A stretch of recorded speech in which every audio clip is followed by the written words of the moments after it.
اس حوالے سے میں بات کرنا چاہ رہا تھا ڈاکٹر صاحب کی خدمت میں، عرض کرنا چاہ رہا تھا کہ دو ازواج ہونے کی صورت میں عدم برداشت کا رویہ بہت نظر آتا ہے، بہت زیادہ کھنچاؤ ہوتا ہے، انا کا معاملہ آ جاتا ہے، ضد ہے، ہٹ دھرمی ہے، اور غیر ضروری طور پر مطالبات سامنے آتے ہیں. یہ تمام چیزیں کیوں ہوتی ہیں؟ اس کی کیا وجوہات ہے؟ عدم برداشت کیوں ہے اتنا ہماری خواتین کے حوالے سے بتائیے. بسم اللہ الرحمن الرحیم. دیکھیے، عدم برداشت جو ہے نا وہ ایک مزاج سے تعلق رکھتا ہے. اگر ایک نکاح ہو تب بھی عدم برداشت ہو سکتا ہے، دو ہو جائیں تو بھی اور زیادہ ہو سکتا ہے، کیونکہ یہ مزاج کا معاملہ ہے. ورنہ جہاں مزاج ایسا نہیں ہے، سافٹ مزاج کے اگر لوگ ہوں آپس میں خاندان کے اندر، تو وہاں بہت ساری باتوں کو آپس میں حل کر لیا جاتا ہے، یا جس کو آپ یہ کہیں کہ غصے کو دبا لیا جاتا ہے، پی لیا جاتا ہے. لیکن چونکہ موضوع ہمارا دوسری شادی کے حوالے سے، عقد ثانی کے حوالے سے، اس میں عدم برداشت کا مسئلہ ہے. تو مسئلہ اصل میں یہ ہے کہ جب بندہ عقد ثانی کر لے تو پھر ہمارا جو معاشرہ ہے ہمارا، اور خاص کر بر صغیر کے حوالے سے آپ دیکھیں، چونکہ اہل عرب میں تو یہ تھا کہ وہاں پر مزاج تھا ایک سے زیادہ شادیوں کا، تو اس لیے ان کو اس میں کوئی قباحت یا اس میں کوئی الجھن محسوس نہیں ہوتی تھی. لیکن ہمارا جو معاشرہ ہے جس میں ہم لوگ رہ رہے ہیں، مشرق کی روایت کا، یہاں کا، اس میں بہت کم ایسا ہوتا ہے کہ کوئی اس چیز کو ایکسیپٹ کر لے کہ شوہر نے دوسری شادی کر لی. بالکل ایسا ہی ہے. ٹھیک ہے.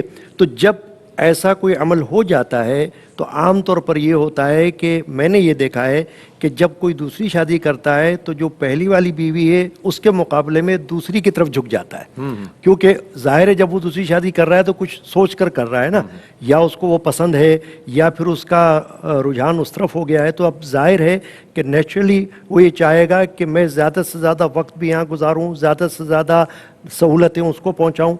تب جب یہ پہلی بیوی کی نظر میں یہ بات آتی ہے تو گھر کے اندر عدم برداشت کا ایک رجحان اور تصور پایا جاتا ہے. پھر یہ ہو جاتا ہے کہ تم نے وہاں پر زیادہ وقت دیا، تم نے وہاں پر زیادہ خرچ کیا، تم نے وہاں پر زیادہ سہولتیں دی، اور یہاں تم کچھ دھیان نہیں کر رہے، توجہ نہیں کر رہے، تو اس سے آپس میں ایک ٹینشن گھر کے اندر پیدا ہو جاتی ہے. اچھا، پھر اس کا دائرہ کار جو ہے وہ صرف میاں بیوی کی حد تک نہیں رہتا، بلکہ یہ ان کے ماں باپ تک چلا جاتا ہے. کیونکہ جس کی وہ بیٹی ہوگی جہاں پر عدم برداشت آ رہا ہے، چاہے وہ پہلی بیوی میں آ رہا ہے چاہے وہ دوسری بیوی میں آ رہا ہے، اس کے جو ماں باپ ہے وہ کبھی بھی یہ نہیں چاہتے کہ ہماری بیٹی جو ہے وہ کسی طرح بھی دکھی ہو جائے اور اس کو کوئی نہ کوئی پریشانی پیدا ہو جائے. تو ظاہر ہے وہ انوالو ہو جاتے ہیں. جب وہ انوالو ہو جاتے ہیں تو پھر بڑا مسئلہ جو ہے نا وہ سنگین ہو جاتا ہے، اور اس میں پھر لڑائی صرف زبانی حد تک نہیں رہتی.